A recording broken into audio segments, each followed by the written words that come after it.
The national guys seem to think it's a matter of when the trade will happen with Francisco Lindor. If that happens, I would assume you would say this is full rebuild mode for the Indians. Yeah, it seems to be that way. You take a four-time All-Star and a bat out of the middle of your lineup that had been, certainly one of the better hitters in the American League. You also lose a defensive shortstop who's a two-time Gold Glove winner. There are a lot more questions than answers right now if a Lindor trade does happen. You've got questions at first base, in center field, actually in all three outfield positions. So offensively, this team, which made it to the playoffs despite being one of the worst hitting teams in baseball last season, it certainly looks like the trend is to go into rebuild mode at that point. And you touched on it. Last year they were one of the worst teams in baseball, and you've taken away potentially the leadoff hitter in Hernandez, who's a free agent. Santana, who is your 3-4 hitter, signed with the Royals.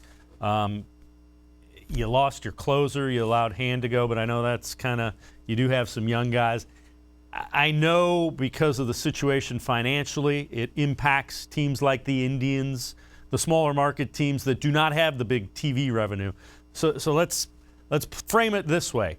The teams that have the large television revenue, the big market teams like the Dodgers, the Yankees, the Red Sox, they had a lot more income coming in because their TV revenue, they got a portion of it.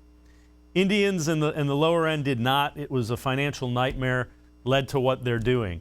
Having said that, gut feeling, do you think they trade Lindor? And if they do they get anything at all resembling what they might have gotten if they did it last year? I think they did wait too long to get to this point to have to trade Lindor. I think they will trade him before opening day. I don't think they will get the haul of prospects or even Major League ready players that they got, let's say, in the Mike Clevenger deal even. It might be one or two position players, somebody as a stopgap at short, and a mid to high level prospect at that. Beyond that, it's not looking at what they're getting in terms of return for Lindor and like they did in the Corey Kluber trade, unloading the potential salary, the $20 million or near $20 million that Lindor is going to make in arbitration this year. And if they could package that possibly with $12 to $13 million on Carlos Carrasco's deal, get out from under that debt, they set themselves up financially a little better.